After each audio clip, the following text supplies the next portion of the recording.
Hey guys, tonight we begin with the extraordinary culinary spectrum of medieval Ireland.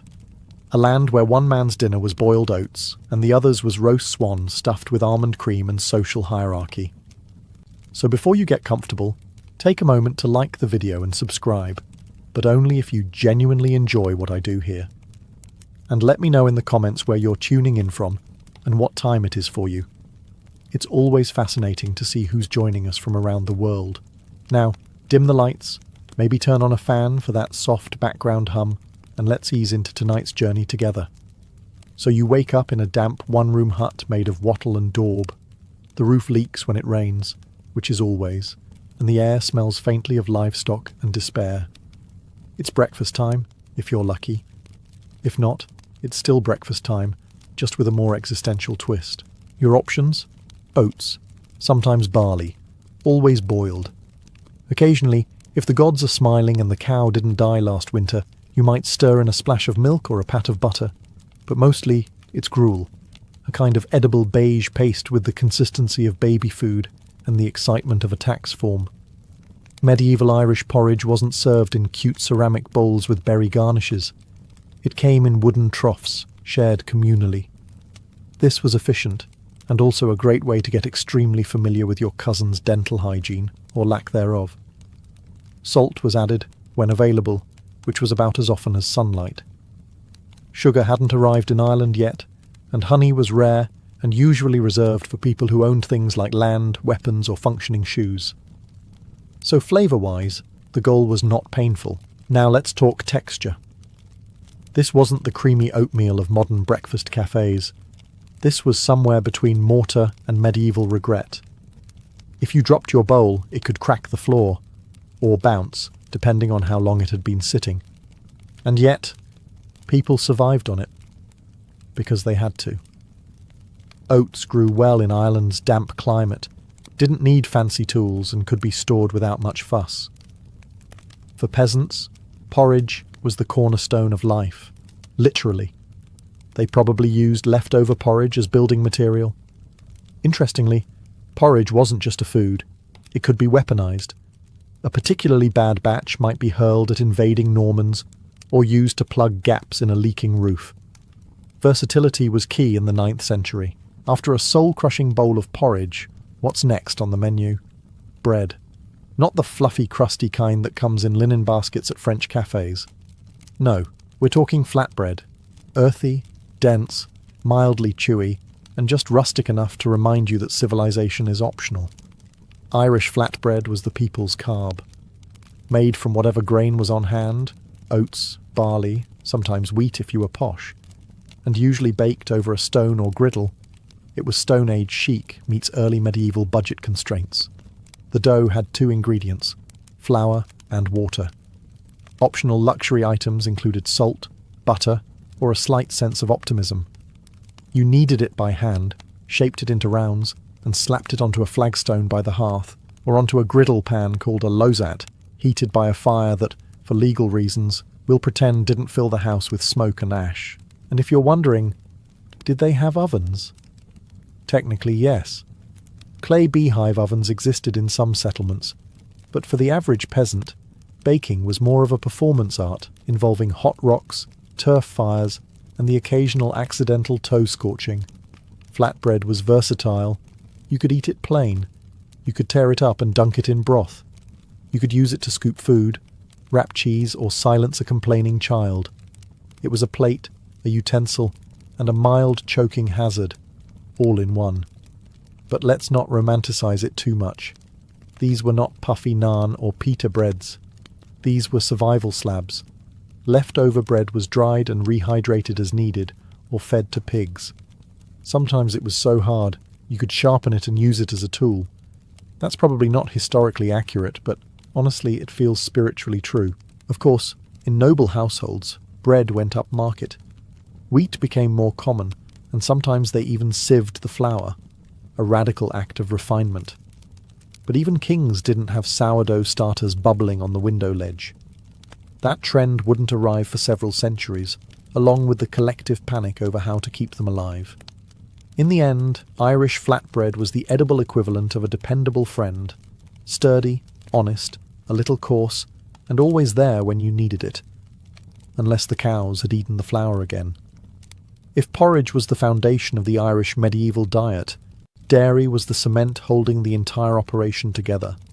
White, fatty, slightly sour cement. Ireland, blessed with endless rain and lush grass, quickly figured out that if you feed all that to a cow, something magical happens. Milk. And if you're really brave and let that milk sit around for a bit, you get an entire culinary genre. Butter, buttermilk, curds, cheese, and something worryingly referred to as sour milk, which, in fairness, is exactly what it sounds like. Let's begin with the star of the show, butter. This wasn't just food, this was wealth. A good churn of golden butter was as much a currency as silver, and probably more delicious. Butter was stored in wooden containers, buried in bogs to preserve it, and then, months or even years later, dug up and eaten, presumably with a lot of confidence and very little sniffing. The medieval Irish were so serious about dairy, they literally named their legal fines in terms of how much butter you owed someone. Stole a sheep? 2 tubs of butter. Insulted a chieftain? That'll be 4 tubs and a deeply sincere apology. Milk, by itself, wasn't just for drinking. It was often fermented into sour milk or whey, because refrigeration was a fantasy, and raw milk turns into a biology experiment faster than you can say dysentery. Still, it was packed with calories and protein, and if you weren't lactose intolerant, it was basically liquid survival. Cheese existed, but don't picture the artisan wheels from a modern deli. Picture a greyish, slightly squishy block, probably made by accident when someone forgot their curds on a shelf. You didn't nibble it with crackers, you gnawed at it like it owed you rent. Even cream made an appearance, especially in noble homes.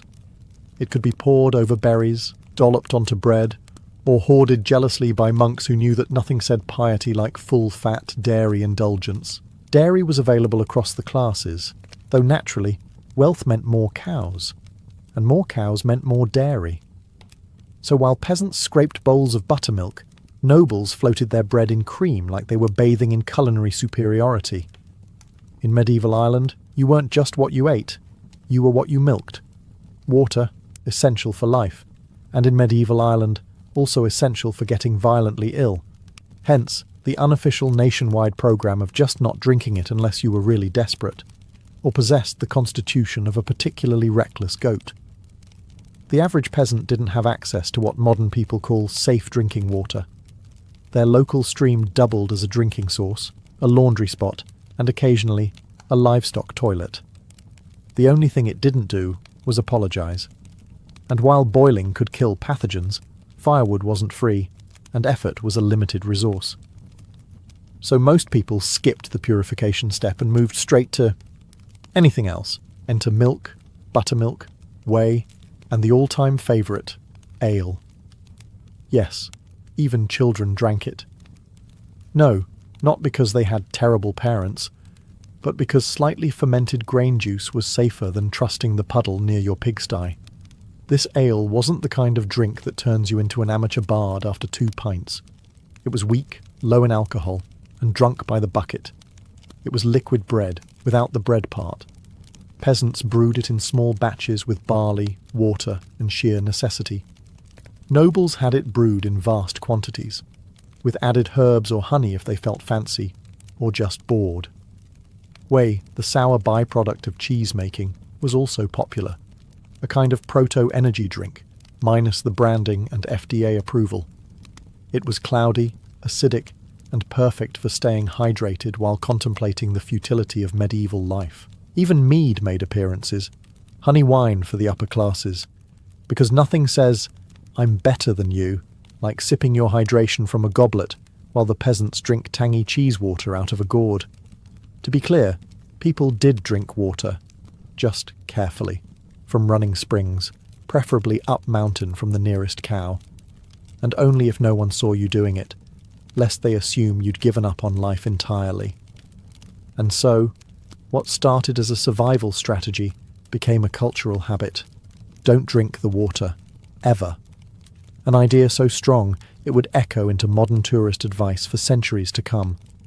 In medieval Ireland, hydration was an art, one that required ingenuity, fermentation, and the constant avoidance of dysentery. In medieval Ireland, meat wasn't something you just ate. It was something you waited for, like spring, or justice, or your neighbour to finally admit that their goat was eating your cabbages. And when it came to protein, pork was king. Cows were too valuable for their milk and status. Chickens were inconsistent. Fish were seasonal and came with church-mandated guilt. But the pig, ah yes, the humble, oinking lard bank on legs. Pigs were the medieval equivalent of a fridge that refilled itself. You could feed them leftovers, acorns, turnip peels, and questionable moral decisions. They'd eat it all and turn it into delicious future bacon. But here's the catch. You didn't just slaughter a pig casually. You waited and waited until winter. Because once that pig was down, it was go time. Meat had to be preserved, fast, salted, smoked, dried, and prayed over. There were no freezers, no vacuum-sealed Tupperware, and no margin for error.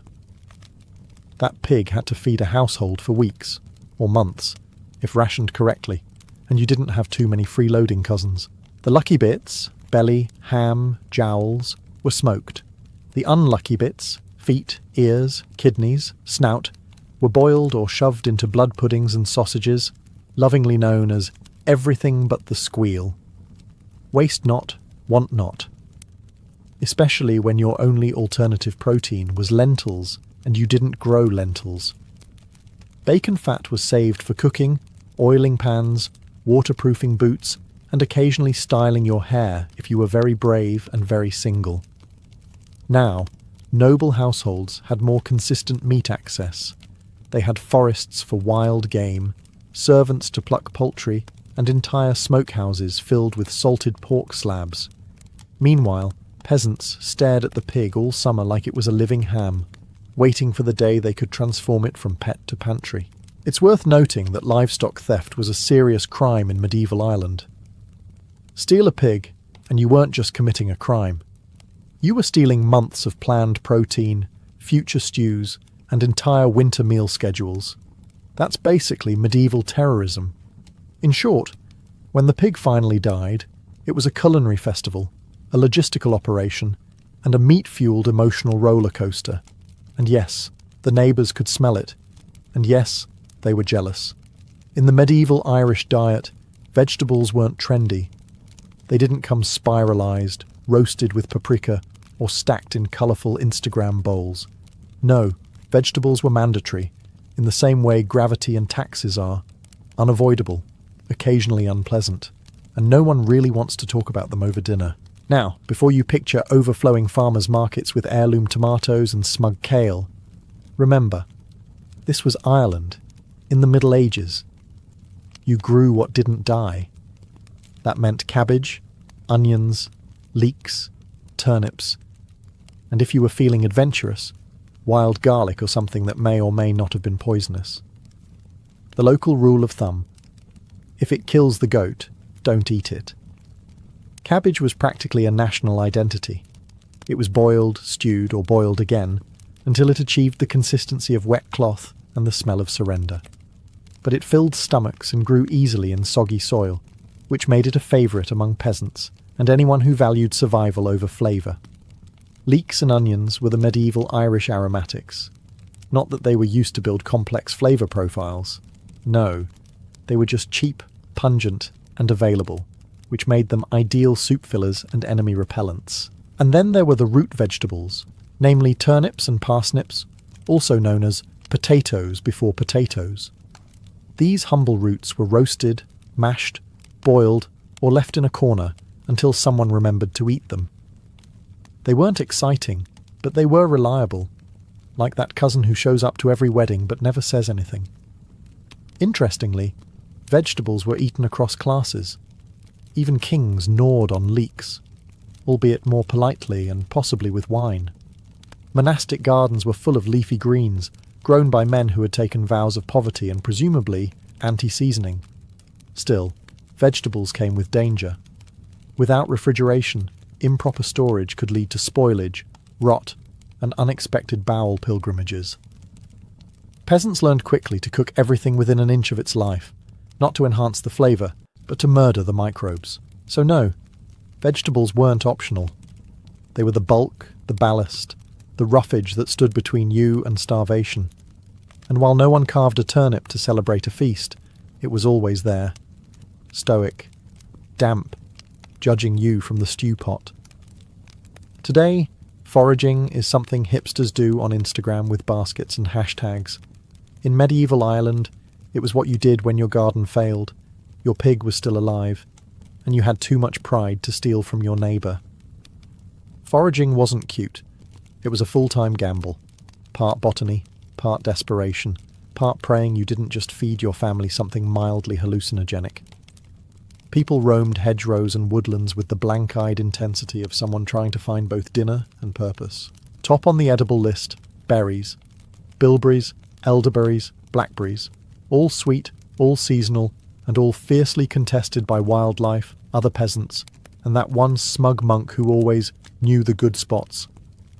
They were eaten fresh, dried for later, or crushed into crude jams that tasted like fruit and medieval poverty. Then came the wild greens, nettles, sorrel, wild garlic, and dandelion leaves. These weren't served on artisanal stoneware. They were boiled, slapped into stews, or chewed raw while muttering about hunger and fate. If it had leaves and didn't bite first, someone probably tried it. Mushrooms, of course, were the Russian roulette of foraging. Unless you had a wise elder, or a very brave guinea pig, picking the wrong cap could mean visions of Celtic gods followed by death or worse. 2 days of regretting your choices while lying in a ditch. Hazelnuts and acorns were gathered too. Hazelnuts were a treat if you could beat the squirrels. Acorns required soaking and leaching to be edible, which involved labour, so they were reserved for moments of real crisis, like famine or hosting in-laws. Even seaweed made its way into Irish diets, particularly along the coast. Rich in minerals, technically a vegetable, and most importantly, free. Coastal dwellers collected dulse and laver, dried them, and pretended they liked the taste. Foraging also taught you how to look busy while avoiding farm chores. I'm gathering herbs, often translated to, I'm hiding from Aunt Maeve and her cabbage assignment. Ultimately, foraging in medieval Ireland was not about connecting with nature. It was about not dying. It was unpredictable, often risky, but occasionally rewarding. Kind of like marriage, but with more moss. And yes, sometimes it was surprisingly tasty. But no one ever admitted that. Because if you did, you might get assigned to full-time foraging. And no one wanted that. Monks, the original meal preppers. In medieval Ireland, monasteries weren't just places for prayer, manuscript illumination, and awkward vows of silence. They were also culinary strongholds, feeding dozens of cloistered men who had taken vows of poverty, but apparently not blandness. You see, while peasants gnawed on turnips and dreamed of bacon, monks were quietly feasting in stone-walled refectories with surprisingly decent menus. Sure, they didn't eat meat. Unless you count fish, which was miraculously not meat by ecclesiastical loophole. And if you were a sick monk, which was conveniently frequent, you could be served actual meat for recovery. Recovery being medieval code for, I just really wanted sausage. Monastic meals followed strict routines. 2 meals a day, 1 in the late morning, 1 in the evening. And no snacking in between unless you were secretly growing a third arm and needed the calories. Silence was expected during meals, which meant if your lentil stew was bland, you couldn't complain out loud. Just suffer piously.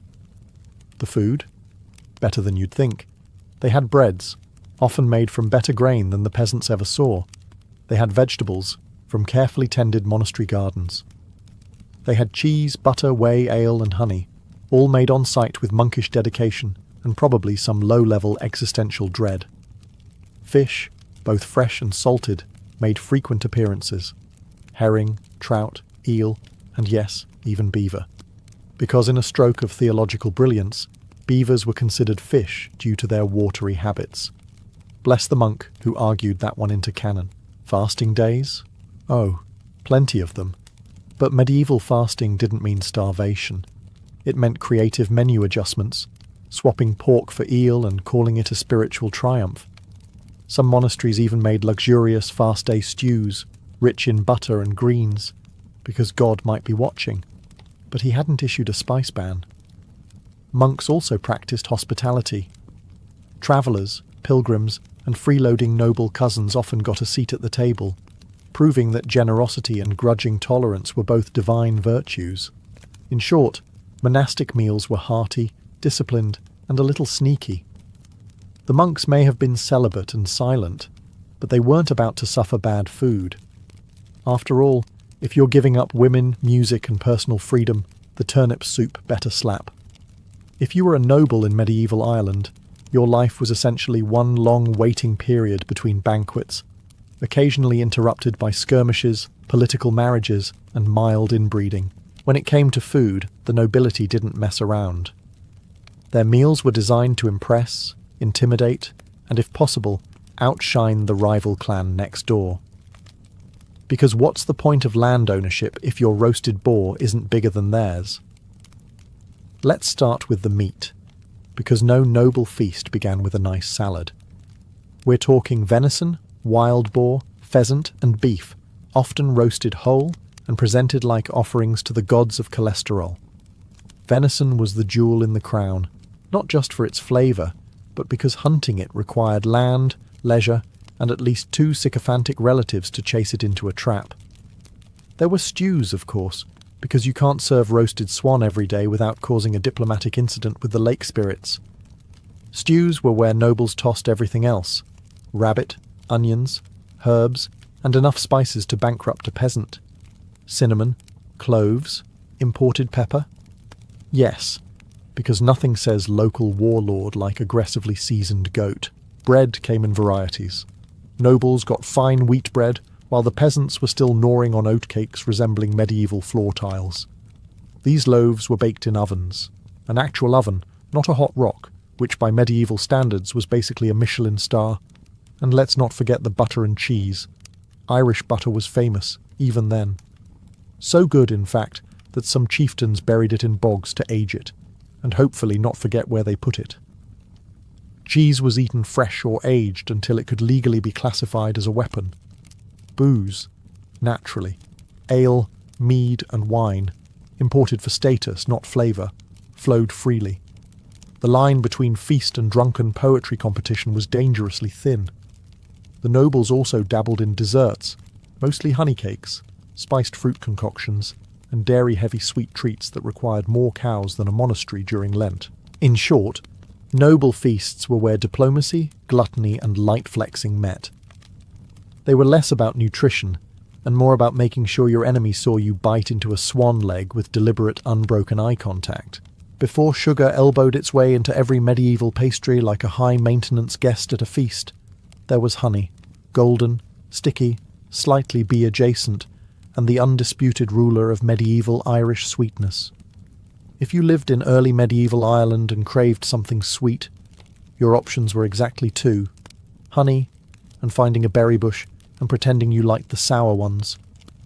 Honey wasn't just a treat, it was a currency, a medicine, a flavour enhancer, and if you were ambitious, a shortcut to immortality, or at least to getting sticky hands. Monasteries, peasants, and nobles alike all valued honey. It flavoured porridges, glazed meats, fermented into mead, and was occasionally smeared on wounds. Because medieval science worked like this. Is it sticky? Then yes, it probably helps. Beehives were prized property. The Irish even had legal codes about them. Accidentally knock over your neighbour's hive and suddenly you're in a court dispute over bee manslaughter. No joke. There were fines for honey theft. That's how sugar-deprived everyone was. And the bees?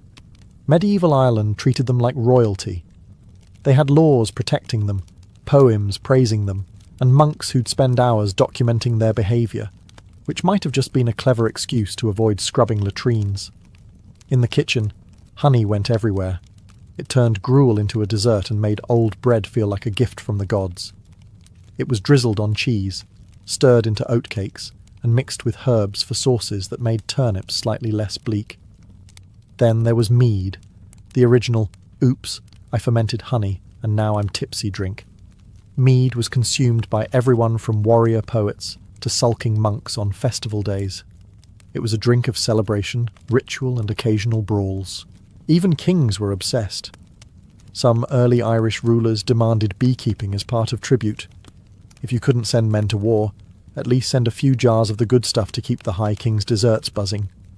Let's talk about mead, the original liquid courage of medieval Ireland. Brewed by monks, gulped by warriors, and revered by poets who couldn't handle their cups. Mead was made by fermenting honey with water, which sounds simple until you realise it involves waiting. Something medieval people were disturbingly good at. The result? A golden drink that tasted like sweet sunshine and ruined many respectable decisions. You didn't drink mead because you were thirsty. You drank it because someone declared a feast, or you just made eye contact with a bard and now it's duel by lyre time. In Irish society, mead had an almost mythical reputation. It wasn't just alcohol, it was status, ceremony, and sometimes your only friend on a cold, rainy night when the sheep judged you too harshly. The High Kings drank it from horned goblets, while lesser nobles drank it from slightly less prestigious horned goblets. Peasants? They mostly watched and regretted being born without a title. And of course, there were mead halls, medieval Ireland's answer to the nightclub. These were not quiet places for contemplation. Picture a smoky wooden hall full of bearded men trying to outboast each other, while a harpist played a tune that slowly devolved into, "Why does everyone keep singing over me?" You weren't a real king if you didn't host a mead-soaked feast where someone tried to recite their family's entire genealogy mid-burp. Poetry competitions broke out, riddles were hurled like insults, and occasionally someone would declare eternal loyalty to a potato. Mead also had spiritual cachet. Monks brewed it in monasteries under the polite fiction that it was for medicinal purposes. But if you peeked into any abbey cellar, you'd find rows of bubbling barrels, and at least one brother passed out in the corner, dreaming of bees. Flavour-wise, it ranged from cloyingly sweet to shockingly potent. You could infuse it with herbs, spices or berries, assuming you had any left after the pigs stole them. Mead was adaptable. Mead forgave you for your sins. Mead laughed with you, then made you fall face first into a peat bog. And so, in the grand buffet of Irish drinks, mead was the queen bee. Elegant, unpredictable, and slightly dangerous if you stood too quickly. If you think royal medieval banquets were elegant affairs filled with delicate finger foods and polite conversation, congratulations, you've been lied to by every fantasy novel ever written. In reality, they were chaotic, meaty marathons where flamboyance met flatulence. Irish kings didn't just eat to live, they ate to prove things: status, power, divine favour, and, occasionally, the limits of human digestion. A royal banquet wasn't just a meal, it was a ceremony, a diplomatic tool, and a 4-hour performance of chewing, belching and judging others for not having a bigger roast boar. The typical feast menu read like a love letter to cholesterol: spit-roasted venison, smoked pork, eels, salmon, stewed birds and bread, dense enough to be used in a siege. Vegetables were technically present, mostly for decoration, or as something to point at while asking for more meat. If you were lucky, someone remembered the leeks. Mead and ale flowed freely, sometimes more freely than actual clean water. Table manners were creative. Knives were shared, napkins were non-existent, and licking your fingers was a sign of either high satisfaction or low shame. Probably both. Entertainment was mandatory. A proper banquet involved bards, harpists, and someone reciting your ancestors' heroic deeds until everyone had enough mead to believe them. If you didn't hire at least one poet to sing your praises mid-feast, were you even ruling? Seating arrangements were brutally political. The closer you were to the king, the more important you were. Unless you were the king's brother, in which case you were probably seated far away for safety reasons. Jealous cousins. In the corner. That one monk who drinks too fast. By the fire pit, where he can pass out discreetly. And then came the leftovers, or as peasants called them, our entire meal. Kings had stewards whose sole job was to gather the scraps, which were often better than anything a commoner would eat all year. Yes, this system was exploitative, but also very efficient at clearing tables. By the end of the night, you were full, woozy, and several political alliances had shifted depending on who shared their pudding. Welcome to medieval diplomacy, fueled by boar, barley, and bravado. When it came to cooking in medieval Ireland, the motto was simple. If in doubt, boil it, and if not in doubt, still boil it. Frying was for the rich, baking was for monasteries. Boiling, that was for everyone, every day, for every meal, forever. The medieval Irish cauldron was basically the instant pot of its day, minus the pressure control, stainless steel, or instructions. You just tossed everything in. Meat, grains, herbs, sometimes a root you hoped wasn't poisonous, and prayed the fire would do the rest. Then you stirred it until it resembled food, or at least something warm and vaguely edible. If you were a peasant, your go-to cooking method involved hanging this pot over a fire in the middle of a smoke-filled house with no chimney. You boiled your meal. You inhaled your meal. You wore your meal.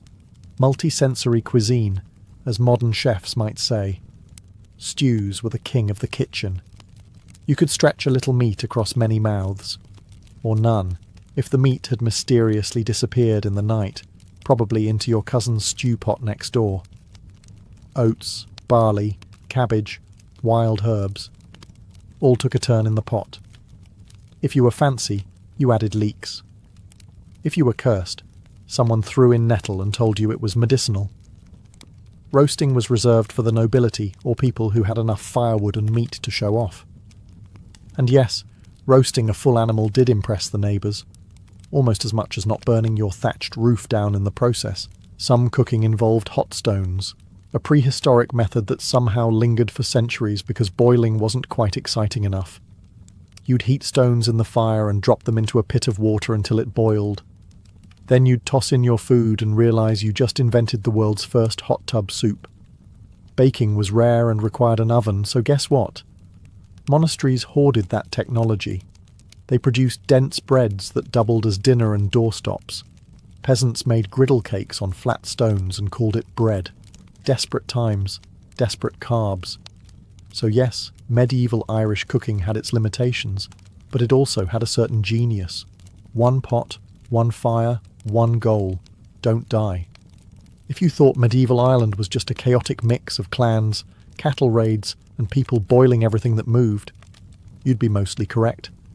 But what often gets overlooked is the fact that they had laws about food, and they took them quite seriously. Enter the Brehon Laws, a medieval Irish legal system so comprehensive it had rules for everything from land disputes to bee theft. And yes, even who got fed, what they were fed, and how often. You weren't just a peasant. You were a peasant with legal dietary rights. Sort of. For example, poets, the influencers of their day, were entitled to specific foods based on their rank.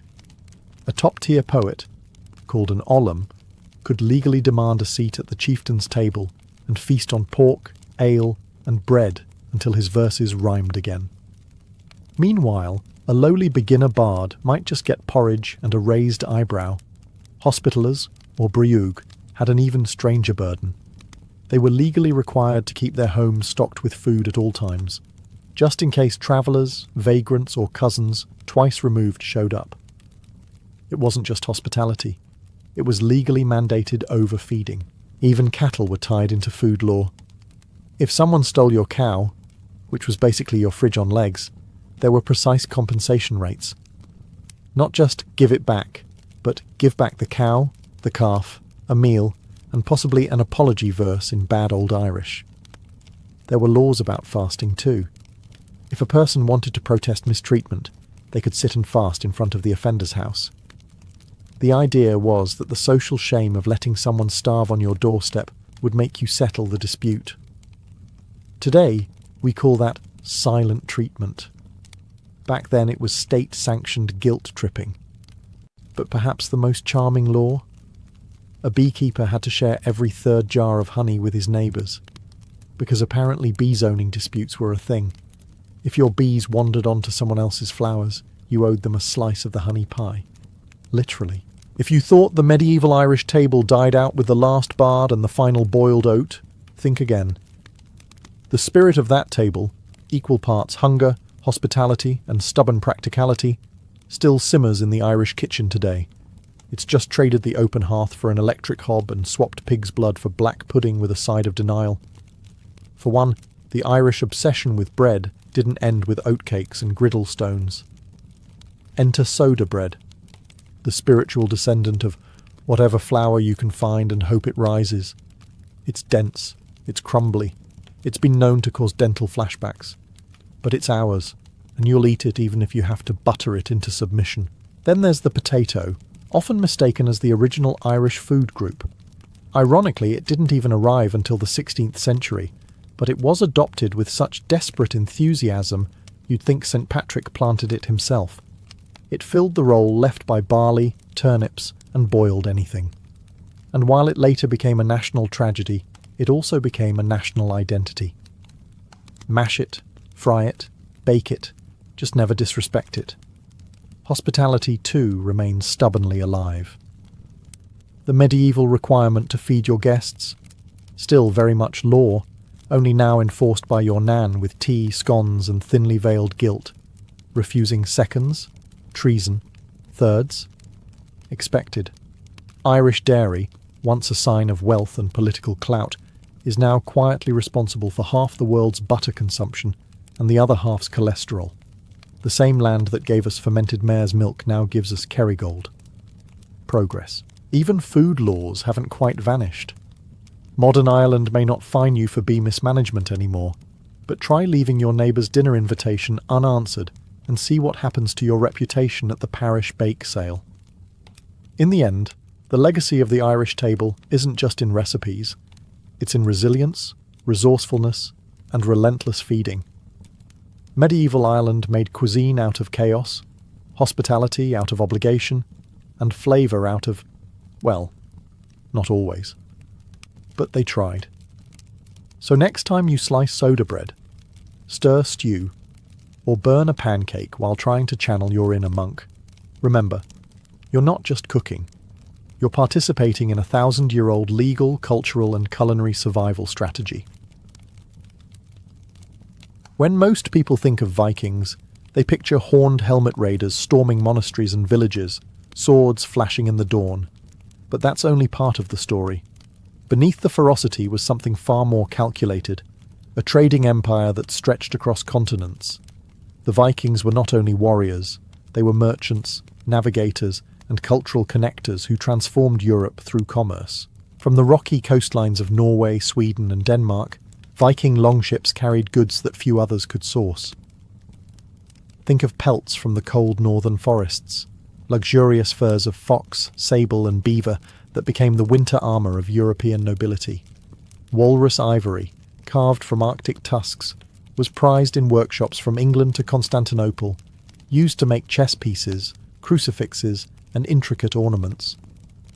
And then there was amber, golden fossilized resin washed up on the Baltic shores. In an age where glittering gems symbolized divine power, amber was more than pretty jewelry.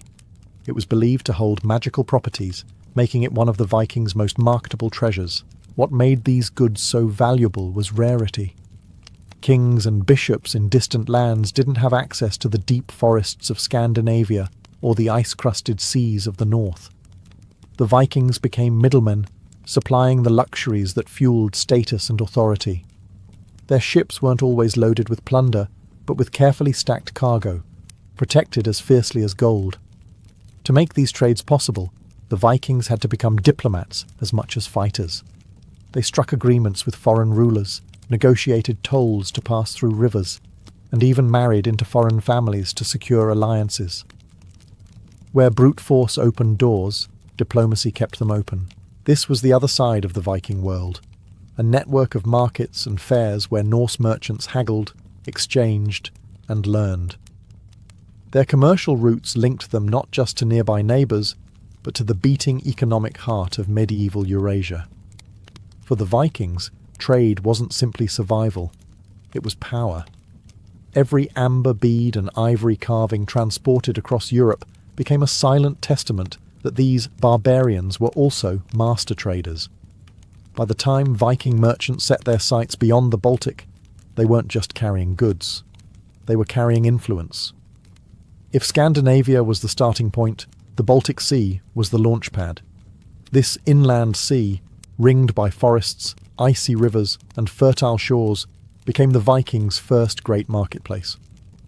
From Denmark's Jutland Peninsula to the Gulf of Finland, every coastal settlement could be tapped, and the Baltic offered both riches and risks. The goods flowing through this region were as diverse as its people. From the Finns came squirrel and marten pelts, small but prized in Western Europe.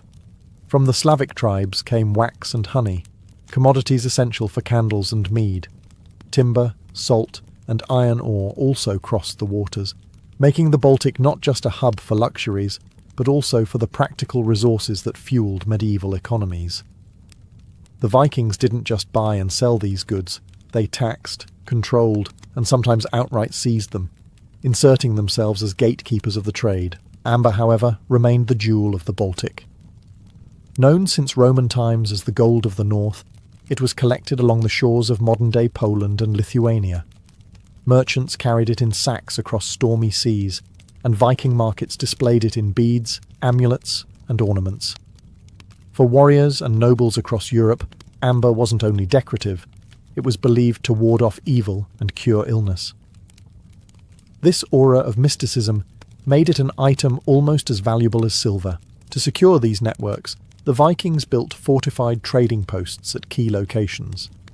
Hedeby in modern Germany and Birka in Sweden became thriving emporiums, buzzing with sailors, smiths, and foreign traders.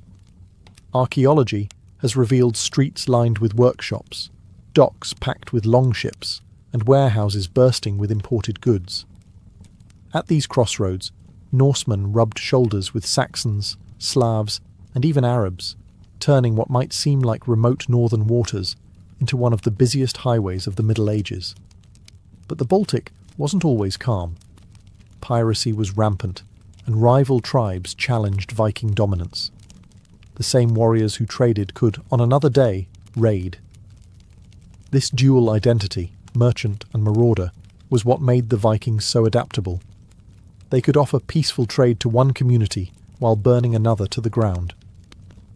To the Vikings, it wasn't contradiction, it was business. By mastering the Baltic crossroads, the Norse secured wealth and experience. This was their apprenticeship in global trade.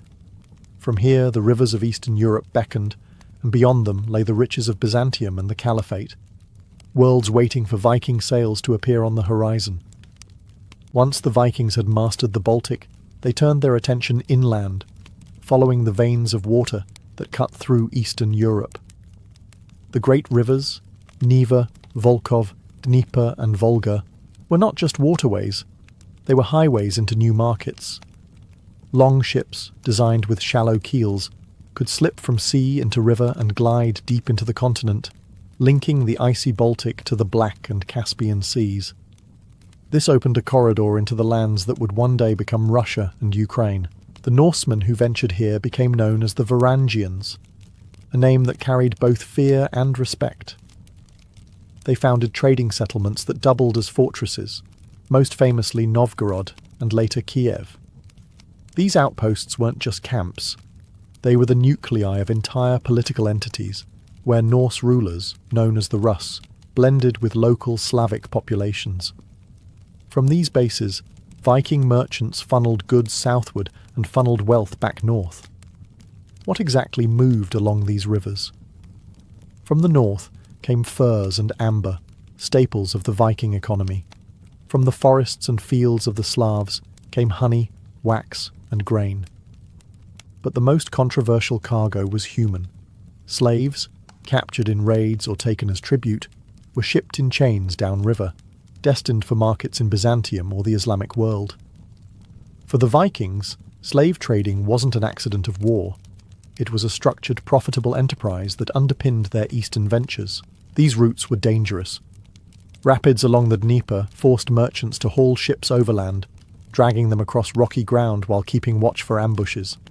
Bandits, rival tribes, and political rivals lurked at every bend in the river. Yet the risks were worth it. Each successful journey could mean bolts of silk from Byzantium, silver coins from the Caliphate, or fine weapons forged in foreign lands. Archaeological finds showed just how far Viking networks stretched. In Scandinavian graves, silks woven in Persia have been uncovered, along with coins minted in Baghdad. To the Norse, these treasures weren't just proof of wealth. They were symbols of prestige, reminders that their reach extended far beyond the cold fjords of home. By navigating the rivers into Russia, the Vikings transformed themselves into more than coastal traders. They became the bridge between Europe and Asia, carving out routes that would define Eastern Europe's political and cultural future. Kiev and Novgorod weren't just waypoints. They were the birthplaces of kingdoms shaped by Viking ambition. If the rivers of Russia were arteries, then Byzantium was the beating heart they pumped toward. The city of Constantinople, known to the Vikings as Miklagard, the great city, was the ultimate prize. No other medieval capital dazzled with such wealth. Its markets overflowed with silk, spices, jewels and perfumes. Its walls glittered with mosaics. Its harbour bristled with ships from every corner of the known world. For Viking merchants, reaching Byzantium was like stepping into another universe, where gold was not myth, but currency, and luxury was everyday life. The journey south was punishing. The Dnieper River carried the Varangians through Slavic territories, down treacherous rapids, and across hostile tribal lands. At points, merchants had to portage their ships, dragging them across land to bypass impassable waters, all while keeping eyes sharp for ambushes. But once the Golden Horn of Constantinople came into view, every blister and scar was worth it. Byzantine officials, wary of barbarian invaders, didn't just fling open the gates. Trade was carefully regulated. Foreigners could only dock in designated harbours, sell goods in restricted markets, and were subject to Byzantine taxes. Yet the Vikings accepted these terms because the payoff was immense. In exchange for their northern wares, furs, wax, honey, and especially slaves, they received silk robes, embroidered garments, fine wine, and coins of pure gold. For warriors accustomed to rough wool and mead, such luxuries were transformative. These goods became status symbols back home, proof that a man had seen Miklagard with his own eyes. It wasn't only goods that flowed. Cultural exchanges reshaped both worlds. Norse sagas speak of Constantinople's massive churches and the grandeur of the Hagia Sophia, inspiring awe in visitors. Many Varangians, too, were recruited into Byzantine service as mercenaries, forming the legendary Varangian Guard, an elite unit of axe-wielding bodyguards who protected the emperor himself.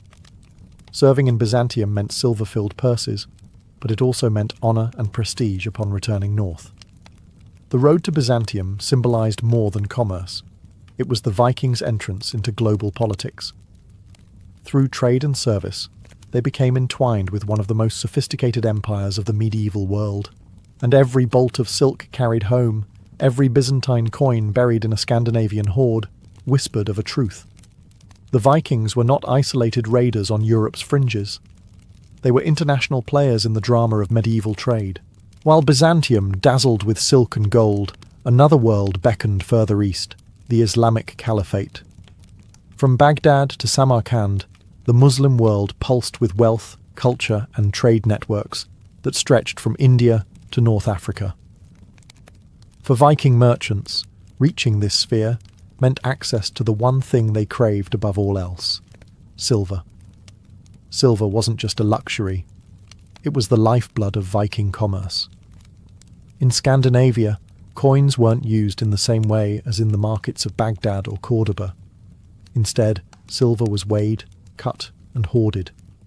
A necklace of twisted silver rings, called hacksilver, could be clipped apart to pay for goods or services. Viking society measured wealth by how much silver one possessed, and no region in the world produced more of it in the 9th and 10th centuries than the Caliphate. the Volga River provided the key. Sailing from the Baltic, Norse traders followed the waterways through what is now Russia, linking up with Islamic merchants in the Caspian Basin.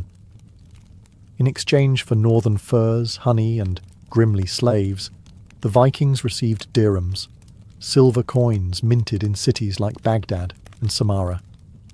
Archaeologists have uncovered hundreds of thousands of these coins buried in Scandinavian hoards, proof of just how deeply the Caliphate's silver fueled the Viking economy.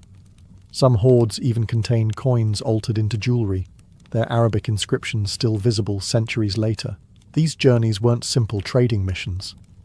They were perilous expeditions through contested territories, often requiring tribute to local tribes or alliances with Slavic chieftains. Caravans of captives marched alongside merchants, bound for markets in Islamic lands where demand for slaves was insatiable. To the Vikings, this human trade was not a shameful secret, but an accepted cornerstone of their wealth.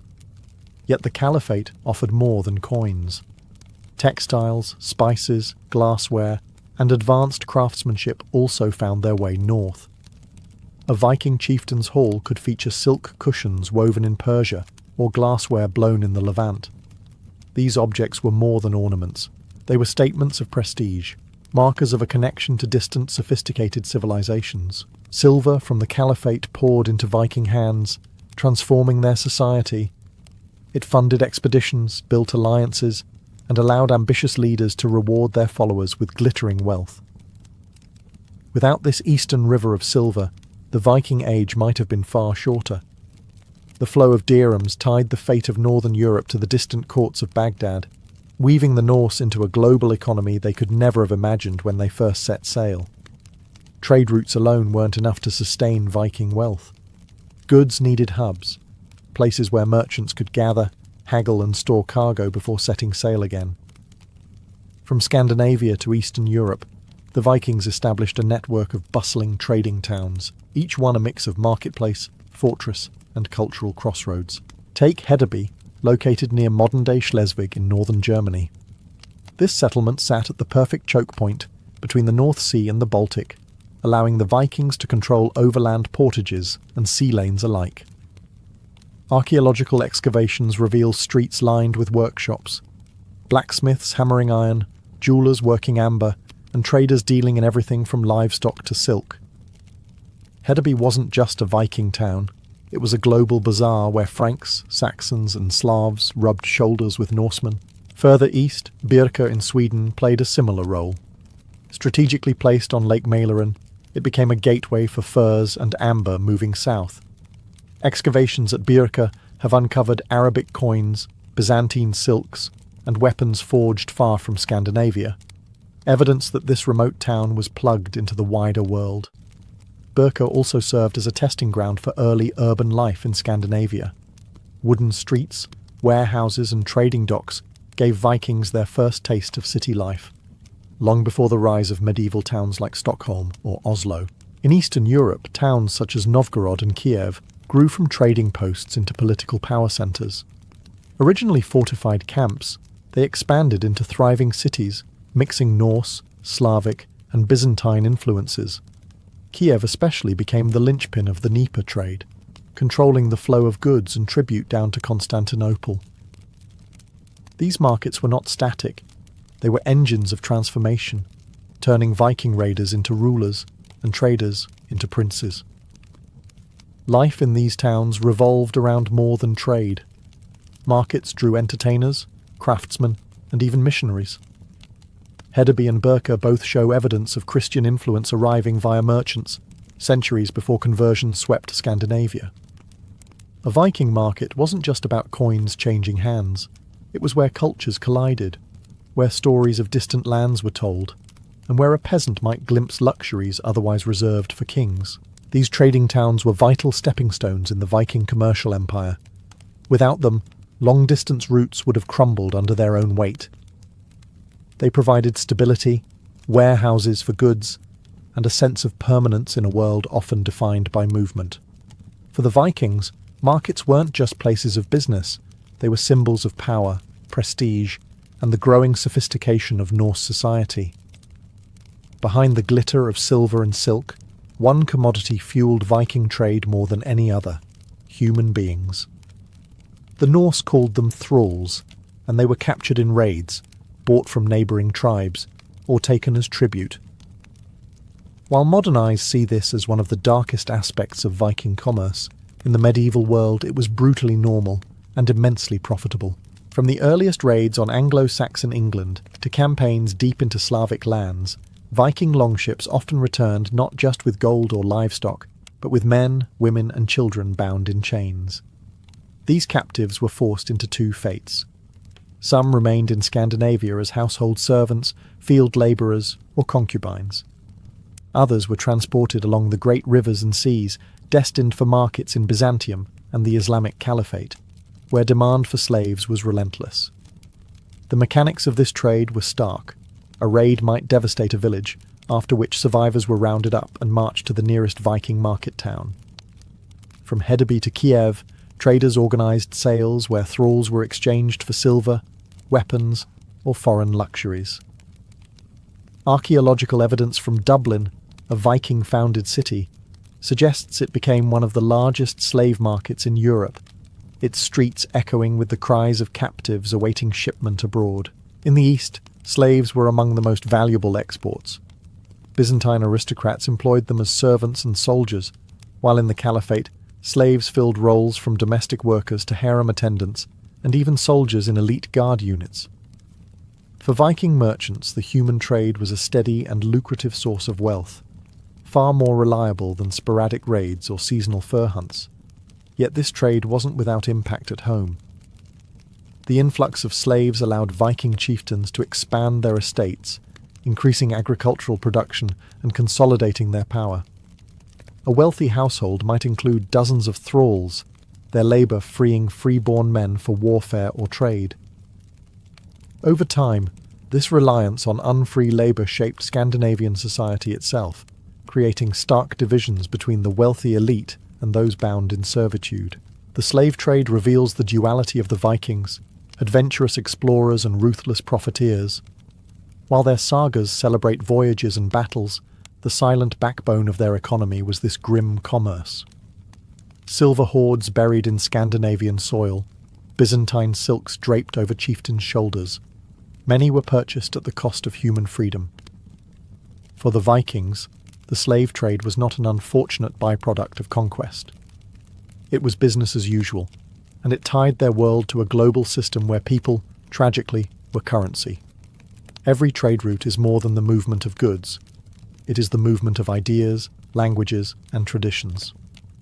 For the Vikings, commerce was never a one-way street. Each time a longship docked in a foreign harbour, it carried not only furs and amber, but also curiosity. And every time it returned, it brought back fragments of the cultures it touched. From Byzantium, Norse travellers returned with tales of towering churches, glittering mosaics, and processions so magnificent they seemed almost divine.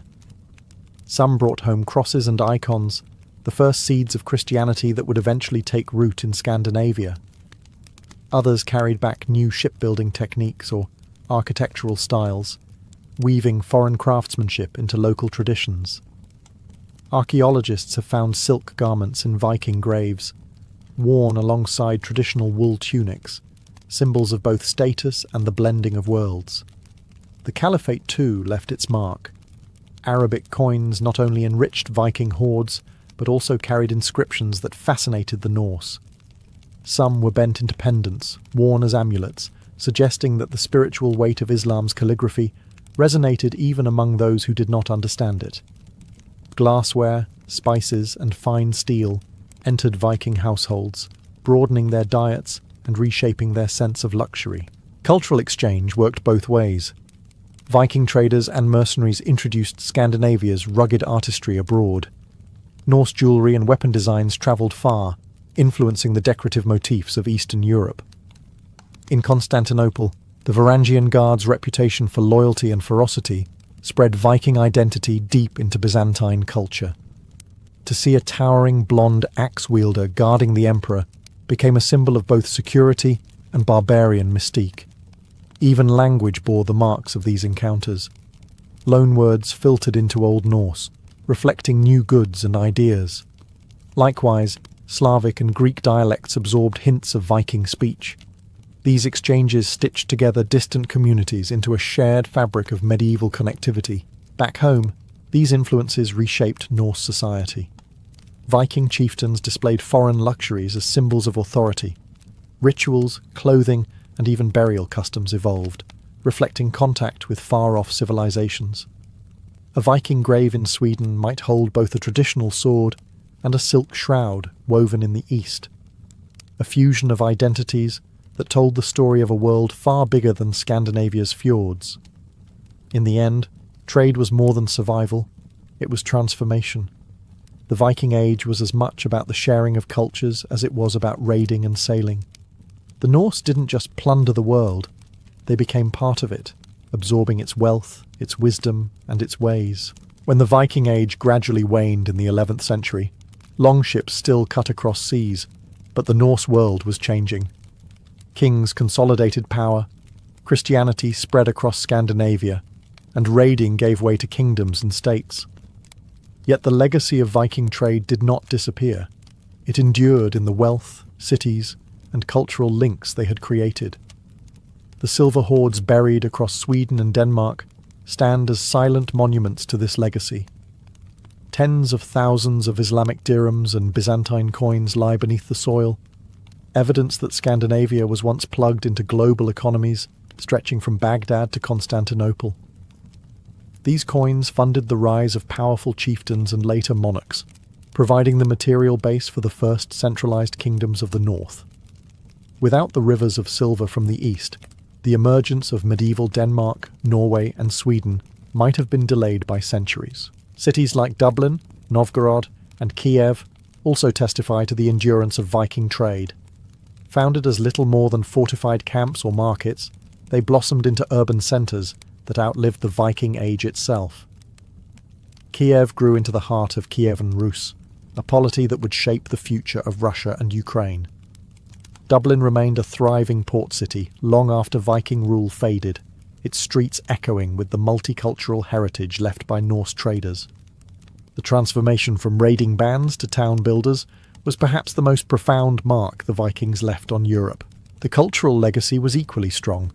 Scandinavian art absorbed Byzantine and Islamic motifs, blending them into new patterns that became uniquely Norse. Trade brought Christianity northward, not just through missionaries, but through merchants carrying crosses, icons, and stories. By the late 10th century, kings like Olaf Tryggvason and Olaf Haraldsson used both religion and trade to consolidate power, ensuring the Viking world was forever linked to Christendom. Even today, the saga of Viking trade resonates. The image of the marauding raider often overshadows the reality of the calculating merchant, yet both identities were inseparable. The Vikings raided to acquire wealth, but they traded to sustain it. Their roots connected the frozen north to the deserts of the Middle East, binding distant worlds through rivers, seas, and shared commerce. The legacy of Viking trade lies not only in the goods they moved, but in the bridges they built. Bridges of culture, language, and power. In shaping the medieval world, the Norse proved they were not just destroyers of civilizations, but also creators of connections that stretched across continents. Step into the heart of a medieval festival, and you'd quickly realize that women were not simply background figures. They were the lifeblood of the celebration. These gatherings, whether tied to the church calendar, agricultural cycles, or community milestones, were opportunities to escape the grind of daily toil. And in nearly every corner of the fairground, women's work and presence were unmistakable. Long before the first drumbeat or church bell signalled the start of festivities, women had already been preparing. They helped brew ale in great vats, baked bread in communal ovens, and roasted meat that would later be sold at stalls. In villages, entire families often pooled resources for the feast, but it was usually women who orchestrated the logistics. Without them, the aroma of spiced pies, honey cakes, and hot stews, those scents that defined a medieval fair, simply would not have filled the air. Once the festival began, women took on visible roles in music and dance. Girls and young maidens were often the first to leap into circle dances, their songs and steps setting the pace for the revelry. Older women sometimes played instruments, tambourines, harps, or hurdy-gurdies, or led in call and response folk songs that stitched the community together. These performances weren't professional showcases, they were living traditions, with women as both guardians and transmitters of cultural memory. But women's contributions went beyond food and music. They were also central in ritual and symbolism. During harvest festivals, for example, it was common for a young woman to be chosen as the harvest queen, crowned with a wreath of grain to embody the fertility of the fields. On May Day, women led the weaving of ribbons around the maypole, embodying the renewal of life and community. Their roles often reflected broader cultural associations of women with fertility, nurture, and continuity. Powerful archetypes made visible in festival spaces. Festivals also provided women with rare moments of freedom. Markets that sprang up during fairs allowed them to sell their own handiwork, textiles, herbs, dairy products, and pocket the profits. Socially, festivals offered a chance to mingle, flirt, and even court in public, something more restricted during ordinary life.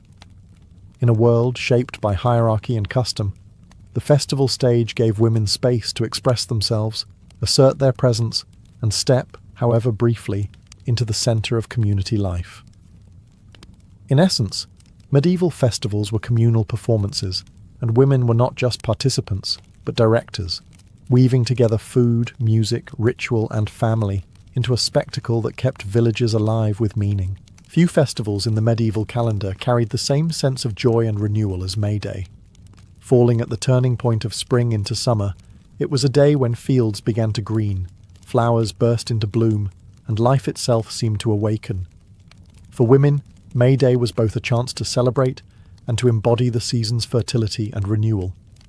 Preparations began before dawn.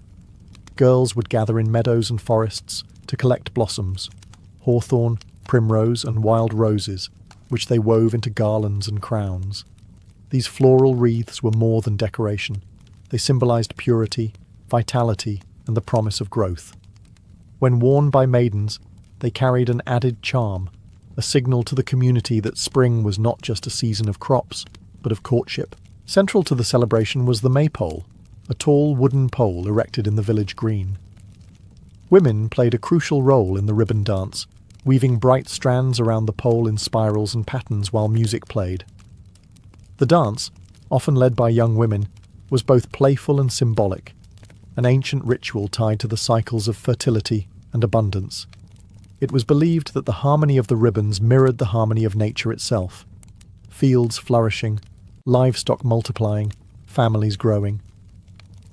May Day also brought the tradition of choosing a May Queen, almost always a young woman from the community. Crowned with flowers and seated on a makeshift throne, she became the symbolic embodiment of spring's vitality. Her role was ceremonial, but her presence carried weight. She represented not just youth and beauty, but the community's collective hope for prosperity.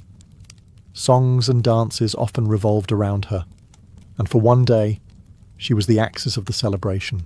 Music, laughter, and food carried the festival into the evening. Women's voices led the singing of ballads, some playful, others laced with echoes of older pagan traditions. The bonfires that sometimes accompanied May Day were also spaces where women played central roles, tending the flames, tossing herbs into the fire for luck, or dancing at its edge to celebrate life renewed. For many women, May Day was more than a festival. It was one of the few days where everyday roles loosened. The boundaries of class and duty blurred in the dance and song. For a fleeting moment, women weren't simply defined as labourers, wives, or mothers. They were celebrated as the living symbols of nature's rebirth. If May Day was about the renewal of life, the harvest festivals were about survival. Everything in the medieval year hinged on whether the harvest was good, and when the fields finally yielded their bounty, villages erupted in celebration. Women were at the very heart of these festivals, shaping the rituals and embodying the community's gratitude to the land. As crops were gathered, women's work intensified. They joined men in binding sheaves of wheat, threshing grain, and storing food for the long winter. But when the harvest was complete, the heavy labour shifted into pageantry. At many festivals, the final sheaf of grain was woven into a decorative figure, sometimes called the Corn Mother or Harvest Maiden. This effigy, often crafted by women, was believed to hold the spirit of the harvest. It was carried in procession and given a place of honour at the feast, a reminder that the year's survival rested on nature's generosity. In some communities, a young woman was chosen to be the harvest queen. Crowned with a wreath of grain, she embodied fertility and abundance, standing as a living parallel to the symbolic Corn Mother. Her role was ceremonial, but also deeply meaningful. She represented the prosperity of the entire village. Songs and dances were often performed around her, and she might even lead processions to the church or the communal table. Food, naturally, dominated these celebrations. Women oversaw the preparation of communal meals, loaves baked from the first grain, roasted meats, stews and pies sweetened with honey. Ale brewed earlier in the year flowed freely. The communal feast was not just indulgence, it was reassurance, proof that hunger could be staved off for another winter. Women, who often managed household food supplies year-round, became the silent guarantors of this abundance. Music and dancing followed, with women leading circle dances and singing folk songs that often blended joy with a touch of anxiety. After all, harvest was a time of relief, but it also carried the sobering knowledge that the village was only as secure as its stored grain. Women's voices, whether in song or ritual, often echoed this balance between hope and fear, life and survival. Harvest festivals underscored women's symbolic link to fertility, the earth, and continuity. As they wove sheaves, crowned queens, and stirred pots for the communal feast, they weren't just contributing labour, they were personifying the very essence of the harvest. Without them, the celebration of plenty would have been hollow, and the rituals of gratitude incomplete. No medieval festival was complete without music, and women were often at its heart. Whether their voices rang out in choruses, their fingers plucked strings, or their feet struck the rhythm of a dance, women transformed gatherings from simple meals and markets into living celebrations. Music was both entertainment and tradition, and women carried its melodies across generations. Singing was perhaps the most accessible form of music, and it was dominated by women's voices. Village girls and matrons alike led communal songs, often in a call and response style that encouraged participation. These weren't just cheerful ditties.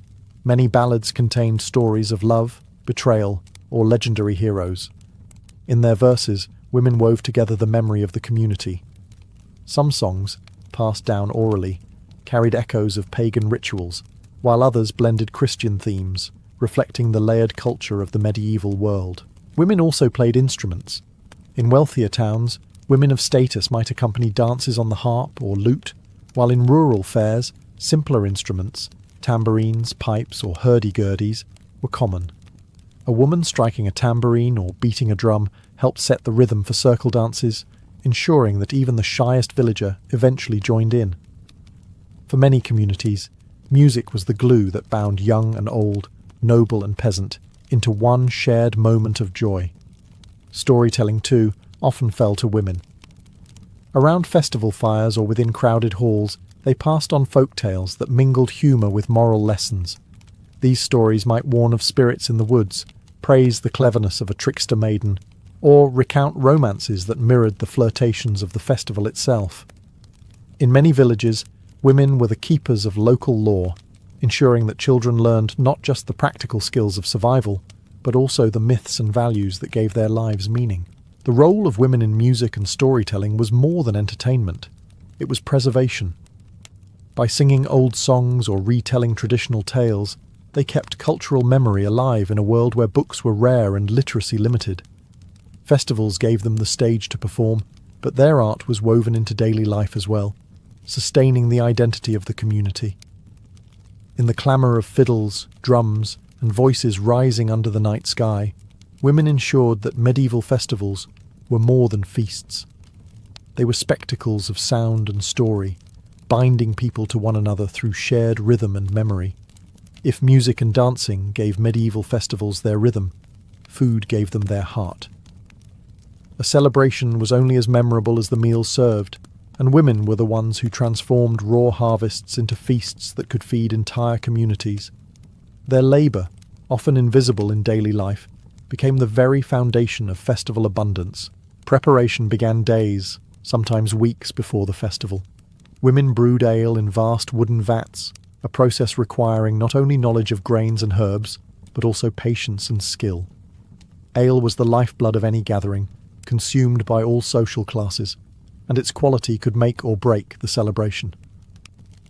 At the same time, women baked bread, round loaves, flatbreads, and honeyed cakes, filling communal ovens with the smells of roasted grain and spices.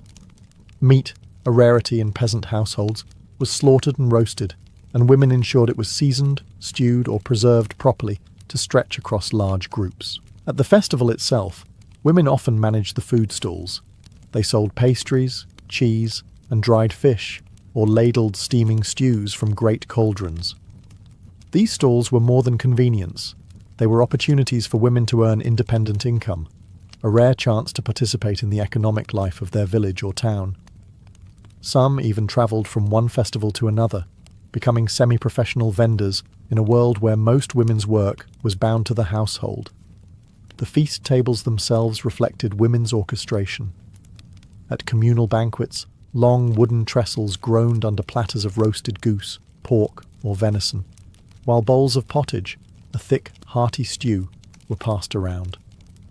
Women were responsible for serving, replenishing, and often for creating the smaller touches, spiced apples, honey-roasted nuts, or fragrant herbs scattered on the floor to sweeten the air. Their skills turned necessity into celebration. Feasting also carried symbolic weight. At harvest festivals, the first loaves baked from the new grain were sometimes prepared and blessed by women before being shared. In religious feasts, women helped prepare offerings or meals for the poor, weaving charity into the fabric of the celebration. Their role was not only culinary, but also spiritual, linking nourishment with ritual. For medieval women, festival kitchens and market stalls were both duty and opportunity. Their labour was central to the success of any celebration, and their ability to transform the year's produce into a feast symbolised the abundance of the community itself. Without women's hands tending fires, brewing ale and seasoning pots, festivals would have been hollow echoes, lacking the warmth and fullness that made them unforgettable. While medieval festivals carried the joy of music and food, they were rarely just about merriment. Most were tied to the religious calendar, blending Christian observances with older folk customs. Women played central roles in these rituals, sometimes visible, other times quietly woven into the background, yet always essential to the spiritual rhythm of the celebration. On feast days tied to saints, women decorated village churches with garlands of flowers, woven herbs, and candles. These decorations were not merely ornamental. They symbolized devotion, care, and the offering of beauty to the divine. Women also prepared altars and organized processions, often carrying candles or sacred relics through the village streets. In larger towns, noble women might sponsor these processions, their wealth funding the pageantry of banners, vestments, and choirs. For peasant women, even weaving garlands from the fields carried weight. It was their contribution to honouring God and sustaining communal faith. Festivals also carried traces of older, pre-Christian customs that women often preserved. During midsummer bonfires, women threw herbs into the flames, believing they offered protection from illness and misfortune. In harvest rituals, they wove the final sheaf into corn dolls or harvest mothers, symbols of fertility and abundance, which were then kept through the winter until spring planting. These rituals may have been reinterpreted under Christianity, but women's roles as guardians of seasonal cycles remained constant. In many celebrations, women embodied ritual figures: the May Queen, crowned with blossoms, or the Harvest Queen, adorned with grain, stood at the centre of ceremonies. These figures were not chosen randomly. They represented fertility, hope, and continuity. Through them, women became living symbols of the land's bounty and the community's future. Even in pilgrimages tied to festival days, women were prominent. They travelled with family or neighbours to holy shrines, sometimes leading songs along the road, other times offering hospitality to fellow pilgrims. The act of walking, praying, and singing together strengthened both faith and communal bonds, and women's participation ensured that these journeys carried both practical and spiritual nourishment. In essence, women wove religion and ritual into the fabric of medieval festivals. Their labour, voices, and symbols transformed gatherings from mere parties into sacred observances that reassured the community of divine favour.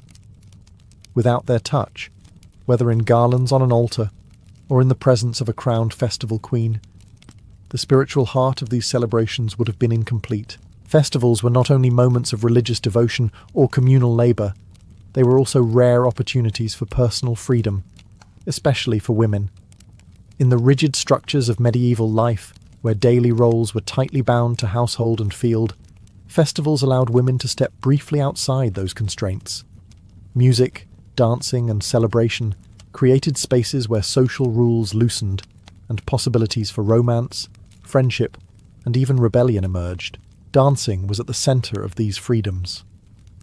Circle dances, line dances, and partner dances gave young men and women a chance to mingle under the watchful but lenient gaze of the community. For many unmarried women, this was the one time in the year where they could laugh, move, and flirt in public without scandal. Holding hands in a circle or weaving through lines to the beat of a drum created natural opportunities for eye contact and conversation.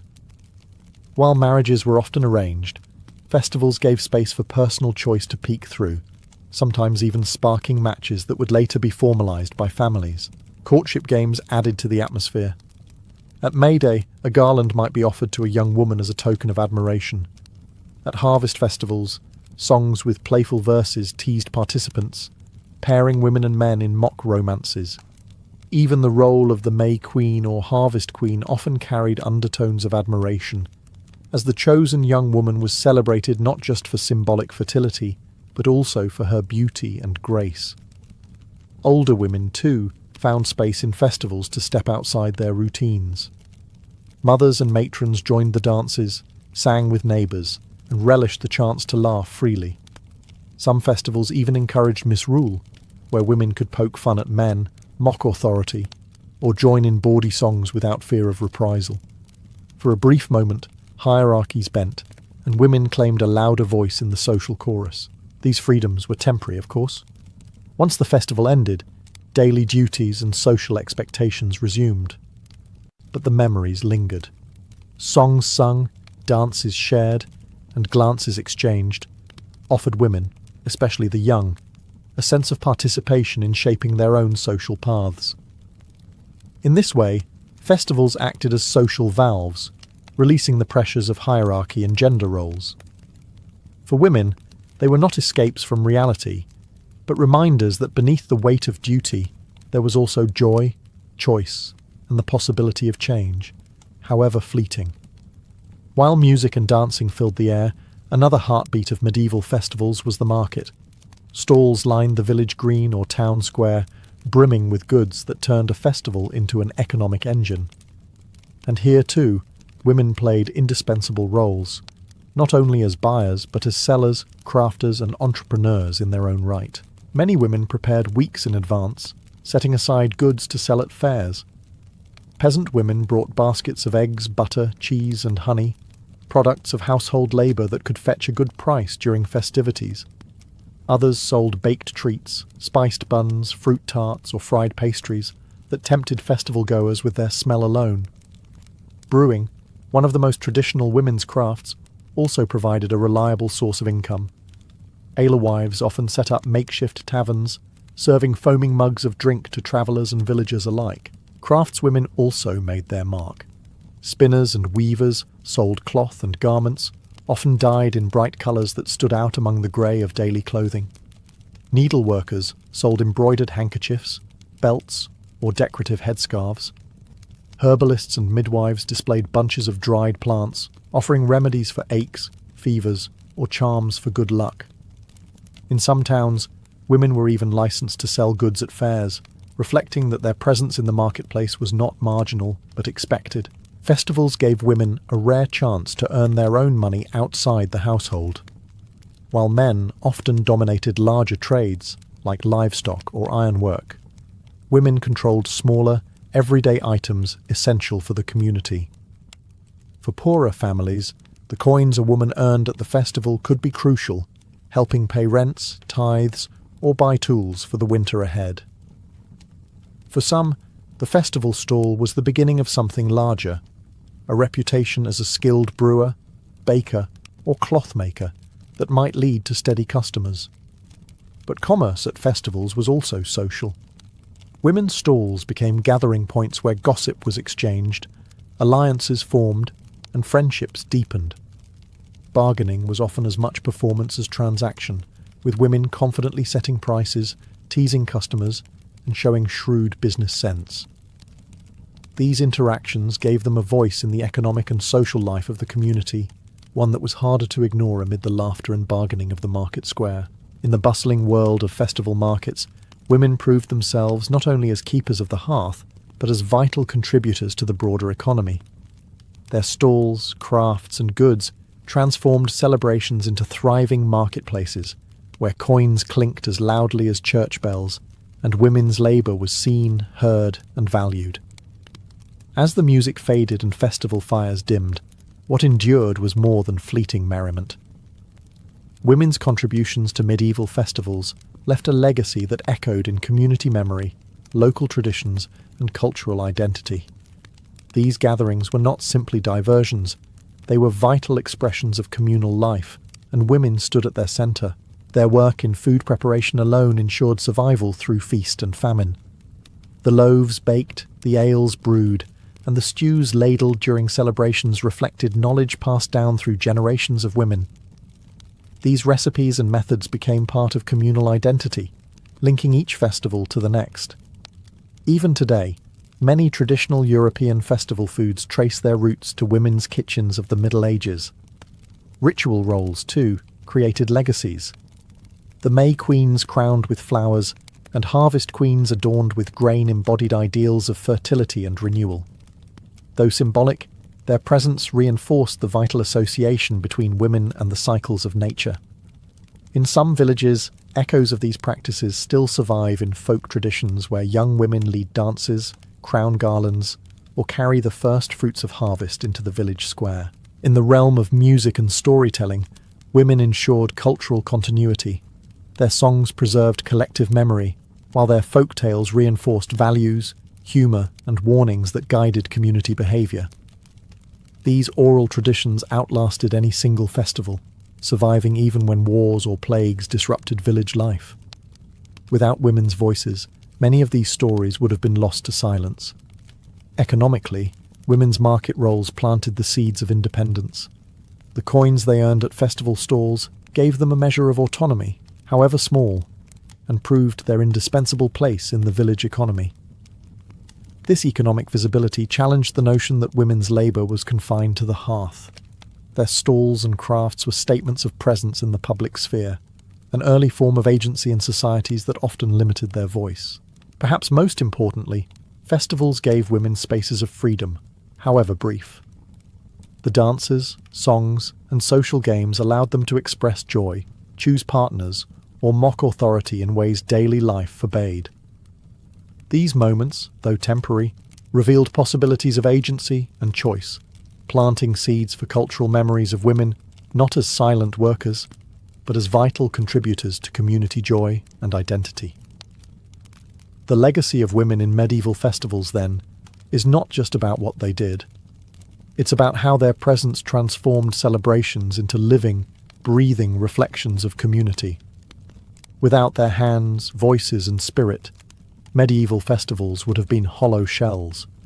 With them, they became enduring symbols of survival, continuity, and shared humanity.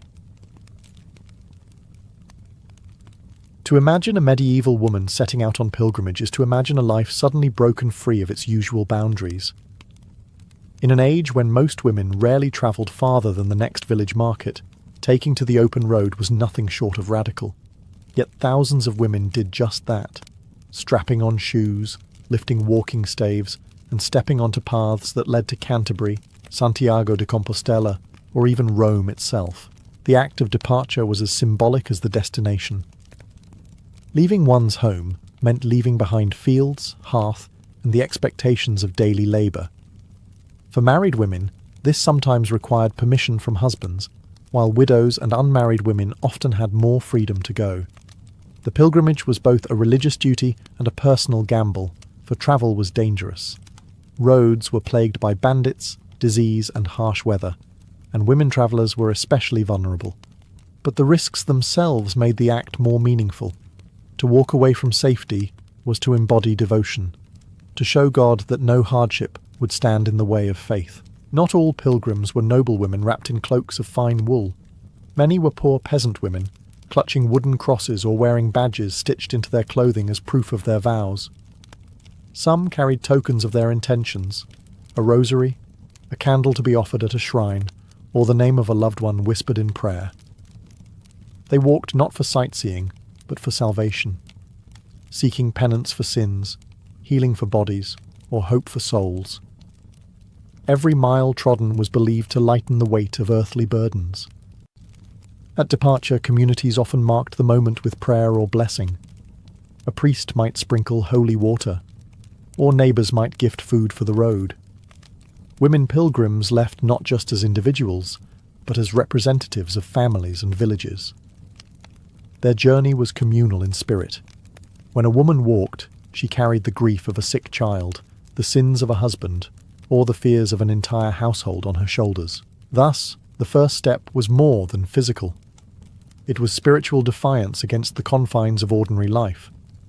To become a pilgrim was to embrace uncertainty, to trust in divine protection, and to hope that at the end of the long road, healing or redemption awaited.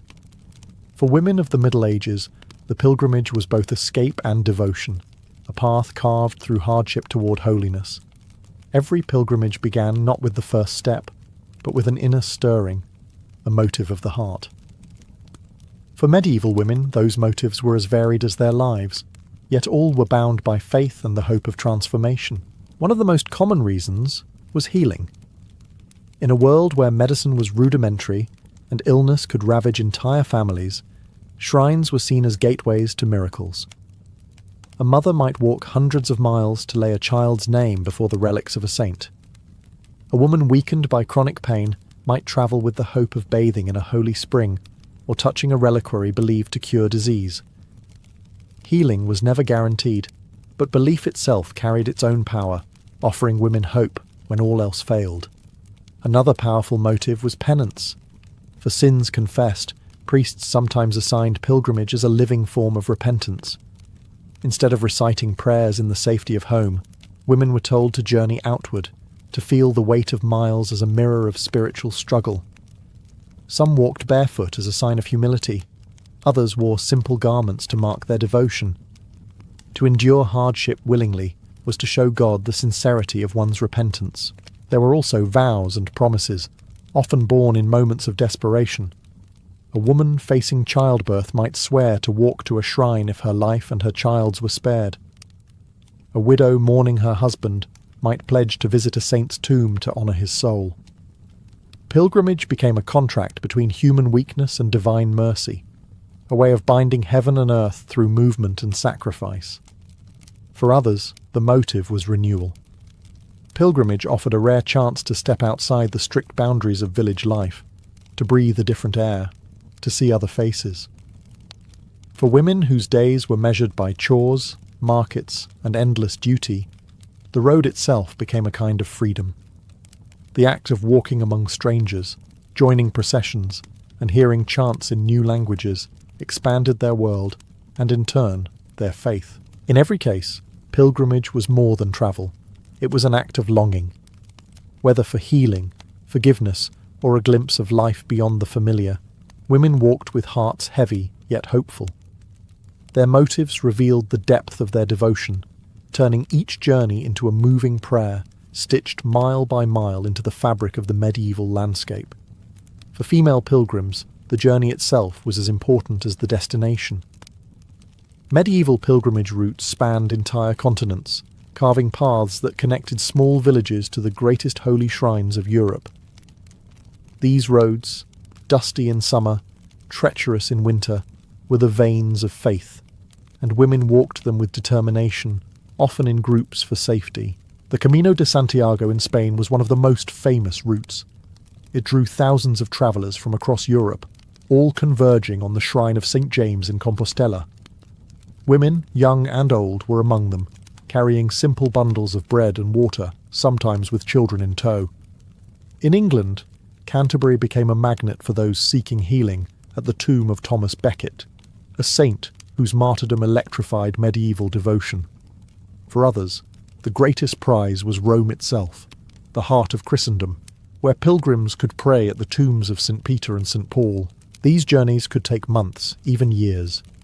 Women walked alongside knights, peasants, monks, and merchants, their presence both ordinary and extraordinary. Some rode donkeys or carts if wealth allowed, but most trudged on foot, battling blisters, exhaustion, and hunger. Inns and monasteries dotted the routes, offering shelter but not always safety. Bandits preyed on pilgrims, and for women, the danger of harassment or assault was a constant shadow.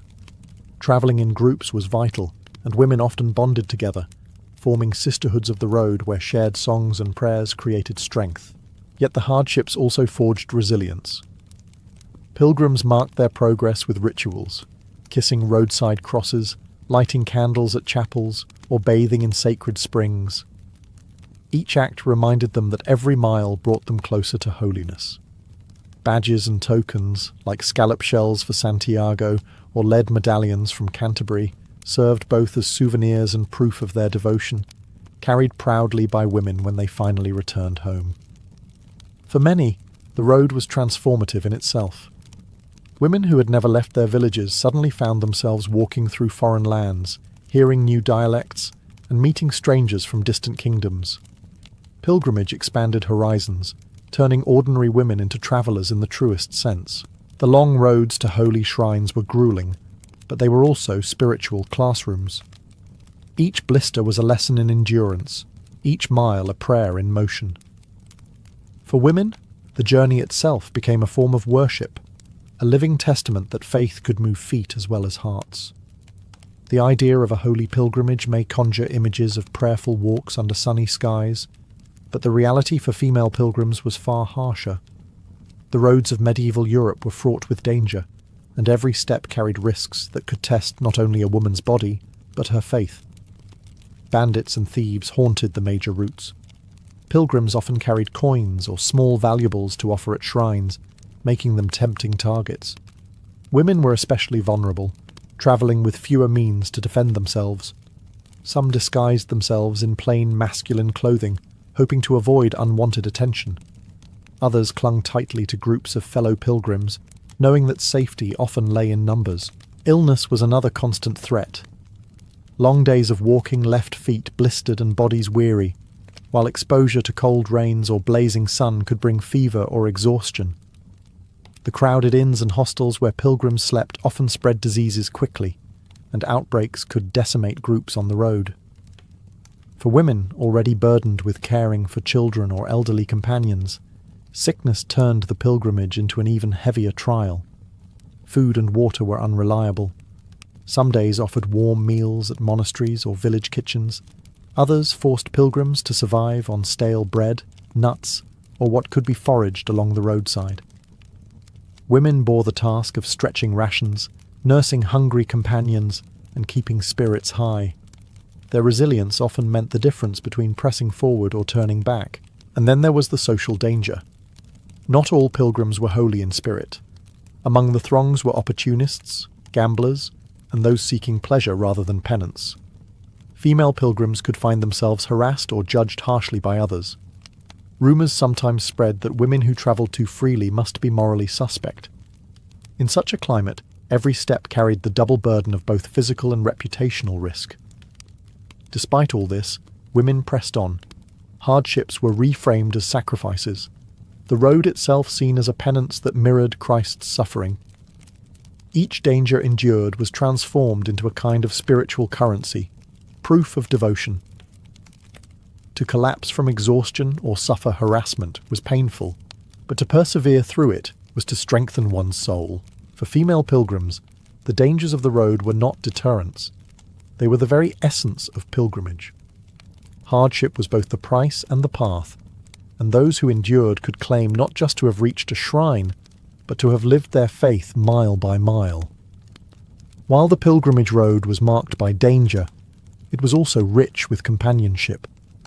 For female pilgrims, travelling in groups was not just practical, it was essential. Safety, encouragement, and shared devotion wove bonds of sisterhood that turned lonely roads into moving communities of faith. Most women rarely travelled alone. They set out with family members, neighbours, or fellow parishioners, forming bands of pilgrims whose shared purpose created solidarity. Widows might band together, pooling resources and watching over one another. Young maidens often walked under the guidance of older women who provided both protection and example. Along the way, these groups grew, merging with travellers from other villages, until entire processions snaked across the countryside, banners raised and songs carried on the wind. Within these groups, women found unique opportunities for connection. They prayed together at roadside crosses, shared bread and water, and tended to the blisters and fevers that inevitably came. A mother might help not only her own children, but also those of another pilgrim, creating temporary families bound by circumstance. In this way, women's traditional roles as nurturers and caregivers extended to the road, but they also gained support in return. The sisterhood of pilgrimage was reciprocal, comfort given, comfort received. These bonds also brought joy. Long days of walking were lightened by songs, stories, and laughter. Women swapped folk tales from their villages, sang hymns in harmony, and even joked about the hardships they faced. The pilgrimage became more than penance. It became a school of friendship, where bonds formed under duress often lasted a lifetime. Returning home, women sometimes maintained contact with those they had met on the road, strengthening ties between distant communities. At holy shrines, this sisterhood became most visible. Women knelt side by side at altars, lit candles together, and shared in the awe of reaching their goal. For many, the journey forged spiritual kinship that transcended bloodlines or class. A peasant woman could find herself shoulder to shoulder with a noble lady, both humbled before the relic of a saint. Pilgrimage, in this way, temporarily flattened hierarchies and created a sense of unity among women of all walks of life. Companionship on the pilgrimage road was not simply about surviving dangers, it was about transforming the journey into something larger than individual faith. Through sisterhood, women found strength, joy, and solidarity, proving that even in hardship, community could flourish on the long road to holiness. For female pilgrims, reaching a holy shrine was the climax of the journey, the moment when hardship gave way to awe. After weeks or even months on the road, the sight of cathedral spires piercing the horizon, or the glow of candles at a saint's tomb, must have brought tears to many eyes. These encounters were not simply destinations, they were transformative experiences, reshaping the faith and identity of those who arrived.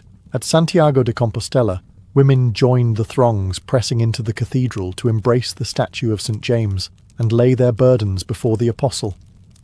They lit candles, offered coins, or left personal tokens, a lock of hair, a garment from a sick loved one, as tangible prayers. In Canterbury, they knelt at the shrine of Thomas Becket, whose blood spilled in martyrdom was believed to heal the sick. Women bathed in holy springs, touched relics, and prayed with fervour, hoping that each act of devotion might bring healing, forgiveness, or renewal. The rituals were often sensory and overwhelming. Bells rang, incense filled the air, and chants echoed from the choir stalls. For women accustomed to the plainness of village chapels, these great shrines dazzled. Here, they could feel part of something vast, a Christendom that stretched far beyond their fields and cottages. To participate in the grandeur of the shrine was to experience the universal church, with women fully included as worshippers and witnesses. Yet encounters at shrines were not only about individual devotion, they were social events. Pilgrims from across Europe mingled in the same sacred space, exchanging stories of their journeys. Women from distant lands compared tokens, swapped recipes, or traded small gifts. These meetings turned shrines into crossroads where culture, language, and faith intertwined. For many women, this was the first time they encountered people from so many backgrounds, and it broadened their understanding of the world. Importantly, shrines also offered spaces where women could assert agency. Some took on leadership roles, organising group prayers or caring for weaker companions at the altar. Others brought back holy water, blessed tokens, or indulgences to their villages, becoming carriers of spiritual power. By bringing the shrine home in physical or symbolic form, women became mediators of holiness for their communities. Encounters at shrines crowned the pilgrimage with meaning. The relics touched, the prayers whispered, and the candles lit were not the end of the journey. They were its transformation. For women pilgrims, these sacred encounters validated every mile endured and turned the hardships of the road into blessings of the spirit. Though countless women set out on pilgrimages anonymously, history has preserved the stories of a few whose journeys became legendary. Their accounts give us rare glimpses into the courage, faith, and resilience that female pilgrims embodied. One of the earliest and most remarkable was Egeria, a noblewoman from the late 4th century. She journeyed all the way from Western Europe to the Holy Land, travelling across mountains and deserts to visit biblical sites. Her detailed letters, preserved by monks, describe not only the places she visited, but also the liturgies, prayers, and customs of early Christianity. Egeria's writings remain one of the most important sources for historians, proving that women could be both devout pilgrims and keen observers of the wider world. Centuries later, Margery Kempe of England became another unforgettable figure. A mother of 14 and often criticised as eccentric, Margery felt called to a life of devotion. She undertook multiple pilgrimages in the 15th century, travelling to Canterbury, Santiago de Compostela, Rome, and even the Holy Land. Her emotional style of prayer, often involving weeping and ecstatic visions, made her controversial. Yet her Book of Margery Kempe is considered the first autobiography in English. Through her, we see how pilgrimage could transform a laywoman into a voice of spiritual authority. Royal and noble women also walked these roads. Queens and countesses travelled to shrines to seek fertility blessings, pray for victories, or atone for political actions. Their journeys were often recorded in chronicles, emphasising their piety as well as their influence. For example, Eleanor of Aquitaine famously undertook the Second Crusade alongside her husband, Louis VII, in the 12th century. Though her pilgrimage had political and military dimensions, it still reflected the idea that women, even of the highest rank, sought redemption and meaning through sacred travel. But not all famous female pilgrims were noble or visionary. Some were remembered in miracle collections. Simple women healed at shrines, widows protected on dangerous roads, or mothers whose prayers for their children were answered. Their stories, though less grand, were preserved by the Church as proof of divine intervention, placing ordinary women alongside saints in the spiritual record. These famous figures remind us that female pilgrimage was never marginal. Women were chroniclers, visionaries, leaders, and examples of devotion. Their journeys inspired others, proving that the act of walking in faith was open not only to monks and knights, but to women of every station, from queens to village mothers. For female pilgrims, the end of the journey was not simply the walk back to their village. It was the transformation of everything that followed. Returning home meant carrying the weight of the pilgrimage into daily life, and women often became storytellers, teachers, and symbols of devotion for their communities. One of the first tasks was to share tangible proof of the journey. Pilgrimage badges, like the scallop shell from Santiago de Compostela or a lead medallion from Canterbury, were proudly displayed. Women wore them on cloaks, hats, or belts, silent yet powerful tokens that said, "I walked the road, I saw the shrine, I prayed at the tomb." Some brought back holy water, oil from lamps, or relics blessed at the shrine, which they distributed among family and neighbours. These sacred souvenirs extended the power of the pilgrimage beyond the individual, becoming a blessing for entire households. But perhaps even more important than relics were the stories. Around hearth fires or during communal gatherings, women recounted their adventures, the hardships of the road, the kindness of strangers, the grandeur of cathedrals, and the miracles they had witnessed. For communities where most people would never leave the village, these tales were windows into a wider world. Female pilgrims became unofficial chroniclers, their voices weaving together faith, folklore, and first-hand experience. Some women returned transformed in reputation as well as faith. A peasant woman who had walked to Canterbury might gain new respect as a figure of piety. A widow who completed the Camino de Santiago could be seen as a living witness to perseverance. In some cases, women became informal spiritual leaders, sought out for advice or healing prayers because of the holiness associated with their journey. Yet reintegration was not always easy. Some women faced skepticism. Were their travels truly holy, or had they been an excuse for freedom? Marjorie Kempe, for example, often faced ridicule upon her return, her emotional expressions of faith misunderstood by her neighbours. Still, the courage to take the road and return marked women in ways that could not be undone. Ultimately, returning home meant stitching the extraordinary back into the ordinary. Pilgrimage did not end at the shrine. It continued in the sharing of blessings, in the retelling of stories, and in the subtle ways women reshaped their communities with the spiritual strength they had gained.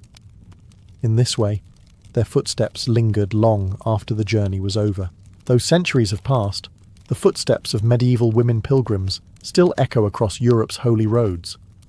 Their journeys, once risky acts of faith, left legacies that shaped not only their own communities, but also the broader culture of pilgrimage. Women's stories, whether recorded in chronicles, miracle collections, or in the fading memories of villages, testify that they were never silent participants, but vital threads in the fabric of medieval devotion. One legacy lies in the democratization of pilgrimage. Female pilgrims proved that the sacred road was not only for monks, knights, or clerics, but also for wives, mothers, widows, and maidens. Their presence reminded society that holiness could be pursued by all, regardless of gender or status. This inclusivity strengthened the idea of pilgrimage as a communal act, a shared path of faith that bound men and women together before God. Another enduring impact was cultural transmission. Women carried home not just relics and badges, but also songs, prayers, and stories gathered from distant lands. Through their voices, new devotions and rituals spread into villages. A woman who had prayed at Canterbury might introduce her neighbours to the cult of Thomas Becket. Another returning from Rome could recount marvels of the eternal city, inspiring others to undertake journeys of their own. In this way, women became conduits of spiritual exchange, expanding horizons for communities that otherwise rarely looked beyond their parish boundaries. The legacy was also personal. For many women, pilgrimage reshaped identity. A peasant woman who had braved the Camino de Santiago might return with newfound confidence, her status elevated by endurance and piety. Noble women who sponsored or undertook journeys cemented reputations for religious devotion, often remembered in family chronicles or monastic records. Even when skepticism greeted them, as in the case of Marjorie Kempe, women pilgrims carved out spiritual authority by sheer determination. Finally, their legacy endures in the very idea of movement as devotion. By stepping onto the road, women embodied faith in action, showing that holiness was not confined to cloisters or chapels, but could be lived in the dust, danger, and fellowship of the journey itself. Their courage paved the way for future generations, reminding us that the search for meaning often begins with the willingness to walk. The legacy of female pilgrims is thus not measured in the distance of their journeys, but in the way their devotion reshaped communities, broadened